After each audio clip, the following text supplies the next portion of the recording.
Hello guys, welcome back to our channel. Episode ആരംഭിക്കുമ്പോൾ കാണിക്കുന്നത് സച്ചിയെ doctor വിളിക്കുന്നതാണ്. ലക്ഷ്മിയെ കൊണ്ട് രാവിലെ തന്നെ ചെക്കപ്പിന് എത്തണമെന്നും ഇന്ന് അത്രയ്ക്കും ഇമ്പോർട്ടൻ്റ് ആയിട്ടുള്ളൊരു ദിവസമാണെന്നും പറഞ്ഞുകൊണ്ട് ഡോക്ടർ കോള് കെട്ടിയും നന്ദേട്ടൻ പറഞ്ഞ കാര്യം ചെയ്യാതെ ഇപ്പോൾ എനിക്കിനി ഹോസ്പിറ്റലിലേക്ക് പോകാൻ സാധിക്കില്ലല്ലോ എന്നാലോചിക്കുകയാണ് സച്ചി.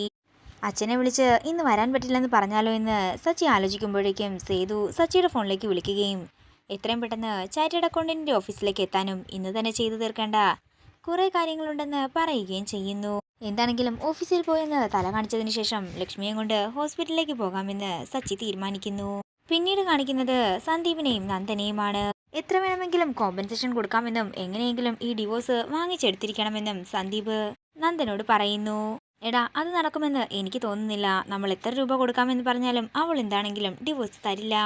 അതേസമയം ധനുഷ് അവരുടെ അടുത്തേക്ക് ചെല്ലുകയാണ്. സേതു അങ്കിളിനോടുള്ള പകയും നെല്ലിശ്ശേരി വീട് എങ്ങനെയെങ്കിലും തകരണം എന്നുള്ള ആഗ്രഹം മാത്രമാണ് അവന്തികയ്ക്കുള്ളത്. സേതു അങ്കിളിനോടുള്ള അവളുടെ തെറ്റിദ്ധാരണ എങ്ങനെയെങ്കിലും മാറിയാൽ തീരാവുന്ന പ്രശ്നങ്ങൾ മാത്രമേ ഇപ്പോൾ ഇവിടെയുള്ളൂ. അതൊന്നും മാറാനേ പോകുന്നില്ല. അവളുടെ അച്ഛൻ്റെ മരണത്തിന് ഉത്തരവാദി നമ്മുടെ അച്ഛനാണെന്ന് തന്നെയാണ് അവൾ ഇപ്പോഴും വിശ്വസിക്കുന്നത്. പക്ഷേ അവളോട് ഇതിനെക്കുറിച്ചൊക്കെ ആര് സംസാരിക്കാനാണെന്ന് നന്ദനും സന്ദീപും ചോദിക്കുമ്പോൾ ഞാൻ സംസാരിക്കാമെന്ന് ധനുഷ് പറയുന്നു. ധനുഷ് പറഞ്ഞാൽ അതിന് അവർ കേൾക്കുമോ? ഞാൻ പറഞ്ഞാൽ മാത്രമേ അവൾ കേൾക്കൂ എന്നാണ് എനിക്ക് തോന്നുന്നത്. ഞാൻ എന്താണെങ്കിലും ഒന്ന് പോയി കണ്ടിട്ട് വരാമെന്ന് ധനുഷ് പറയുമ്പോൾ അവളുടെ പകയും നമുക്ക് സമാധാനവും ഒക്കെ തന്നെ കിട്ടണമെങ്കിൽ ഒരു വഴിയേ ഉള്ളൂ. അതിനവൾ ഈ ലോകത്തുനിന്ന് തന്നെ ഇല്ലാതാകണമെന്ന് നന്ദൻ പറയുന്നു. അങ്ങനെ അവൾ ഇല്ലാതാക്കിയിട്ട് നമ്മൾ ആരെങ്കിലും ജയിലിൽ പോയി കിടക്കുന്നത് എന്തിനാ നന്ദേട്ടാ എന്ന് പറഞ്ഞുകൊണ്ട് ധനുഷ് അവന്തികയെ കാണാനായി ചെല്ലുന്നതാണ് കാണിക്കുന്നത്. തുടർന്ന് ധനുഷ് അവന്തികയുടെ വീട്ടിലേക്ക് ചെല്ലുമ്പോൾ ധനുഷിനെ കണ്ടയുടൻ തന്നെ പുറത്തേക്ക് ഇറങ്ങി വരികയാണ് മൂർത്തിയും അനിരുദ്ധനും. അല്ല, നെല്ലിശ്ശേരിയിലെ കൊടിച്ചുപട്ടി എന്തിനാ ഇപ്പോൾ ഇങ്ങോട്ടേക്ക് വന്നിരിക്കുന്നതെന്ന് അനിരുദ്ധൻ ചോദിക്കുമ്പോൾ എനിക്ക് അവന്തികയെ ഒന്ന് കാണണം, സംസാരിക്കാനുണ്ട്, അതിനാ ഞാൻ വന്നതെന്ന് ധനുഷ് പറയുന്നു. നിനക്കെന്തെങ്കിലും പറയാനുണ്ടെങ്കിൽ എന്നോട് പറഞ്ഞിട്ട് ഇവിടെ നിന്ന് പോകാമെന്ന് അനിരുദ്ധൻ പറയുകയാണ്. ഞാൻ വന്നത് അവന്തികയെ കാണാനാണെങ്കിൽ കണ്ടിട്ടേ പോകുമെന്ന് പറഞ്ഞുകൊണ്ട് മൂർത്തിയെ പിടിച്ച് പിന്നിലേക്ക് തള്ളുകയാണ് ധനുഷ്. അതേസമയം തന്നെ കൈകൊട്ടിക്കൊണ്ട് അവന്തിക പുറത്തേക്ക് വരുന്നു. തുടർന്ന് അവന്തിക പറയുകയാണ്, കൊള്ളാം, ഞാൻ തീറ്റിപ്പോറ്റിയ പട്ടിയുടെ ശൗര്യമൊന്നും ഇതുവരെ കുറഞ്ഞിട്ടില്ലല്ലോ. അവന്തികെ, ഞാൻ പറയുന്നത് നീയൊന്ന് കേൾക്കണമെന്ന് ധനുഷ് പറയുമ്പോൾ അങ്ങനെ ഒരു കാലം ഉണ്ടായിരുന്നെന്നും ഇനി എന്താണെങ്കിലും അതുണ്ടാകില്ലെന്നും അവന്തിക പറയുന്നു. സേതുവങ്ങളുടെയും നിന്റെ അച്ഛൻ്റെയും ഇടയ്ക്ക് പല കളികളും നടന്നിട്ടുണ്ട്. പക്ഷെ സേതുവങ്ങൾ എന്താണെങ്കിലും ഒരിക്കലും നിന്റെ അച്ഛനെ ചതിക്കില്ല.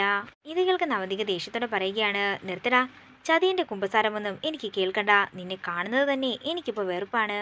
എന്നെ ചതിച്ചപ്പോൾ തന്നെ ഞാൻ നിന്നെ തീർക്കേണ്ടതായിരുന്നു. ഞാൻ നിന്നോട് കാണിച്ച ദയ മാത്രമാണത്. ഇറങ്ങിപ്പോകാൻ നോക്ക്. തുടർന്ന് മൂർത്തിയും അനിരുദ്ധനും ധനുഷിനോട് അവിടെ നിന്ന് പോകാൻ പറയുമ്പോൾ ധനുഷ് പറയുകയാണ്, അവന്തികെ, ഞാൻ പറഞ്ഞാൽ കേൾക്കുന്നതായിരിക്കും നിനക്ക് നല്ലത്.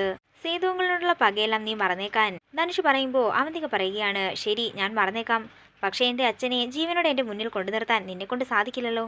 ഇറങ്ങിപ്പോടാ എന്ന് പറഞ്ഞുകൊണ്ട് അവന്തിക ദേഷ്യത്തോടെ അകത്തേക്ക് കയറി പോവുകയാണ്. തുടർന്ന് ധനുഷ് അവിടെ നിന്ന് പോകുന്നതാണ് കാണിക്കുന്നത്. അതേസമയം അനിരുദ്ധൻ മൂർത്തിയോട് പറയുകയാണ്, അവനെ ഒന്ന് സൂക്ഷിക്കണം.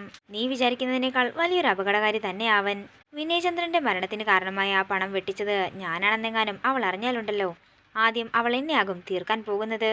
പിന്നെ നിന്റെ കാര്യവും പോക്കായിരിക്കും. അതുകൊണ്ട് കഴിവതും അവളും ധനുഷും തമ്മിൽ സംസാരിക്കാതെ നീ നോക്കണം. അവന്തിക ഇരുതല മുറിച്ചുള്ള വാളാണ്. സൂക്ഷിച്ച് കൈകാര്യം ചെയ്തില്ലെങ്കിൽ നമുക്ക് തന്നെയാകും പണിയെന്നും അനിരുദ്ധൻ പറയുന്നു. പിന്നീട് കാണിക്കുന്നത് സച്ചിയെയാണ്. ഡോക്ടർ സച്ചിയുടെ ഫോണിലേക്ക് വിളിക്കുകയും ലക്ഷ്മി ഇതുവരെ ഹോസ്പിറ്റലിൽ എത്തിയില്ലെന്ന് പറയുകയും ചെയ്യുന്നു. ഒരു വണ്ടി വിളിച്ച് അങ്ങോട്ടേക്ക് വരാനായി ഞാൻ പറഞ്ഞിരുന്നതാണെന്ന് സച്ചി പറയുമ്പോൾ ഇതറിഞ്ഞിരുന്നെങ്കിൽ ഞാൻ തന്നെ വണ്ടി അയച്ചേനെ എന്ന് ഡോക്ടർ പറയുന്നു. ഇത്ര നേരമായിട്ടും വിളിച്ചിട്ട് ആ കുട്ടിയുടെ ഫോൺ സ്വിച്ച് ഓഫ് ആണെന്നും ഡോക്ടർ പറയുമ്പോൾ ഞാൻ അങ്ങോട്ടേക്ക് വരാമെന്ന് സച്ചി പറയുന്നു.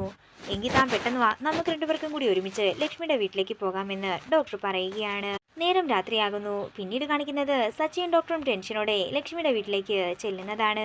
അങ്ങനെ അവർ വീടിന്റെ അകത്തേക്ക് കയറി ചെല്ലുമ്പോൾ കാണുന്നത് അബോധ അവസ്ഥയിലുള്ള ലക്ഷ്മിയായിരുന്നു. ഡോക്ടർ പരിശോധിച്ചതിന് ശേഷം ഒരു ഇഞ്ചക്ഷൻ എടുക്കുന്നതാണ് കാണിക്കുന്നത്.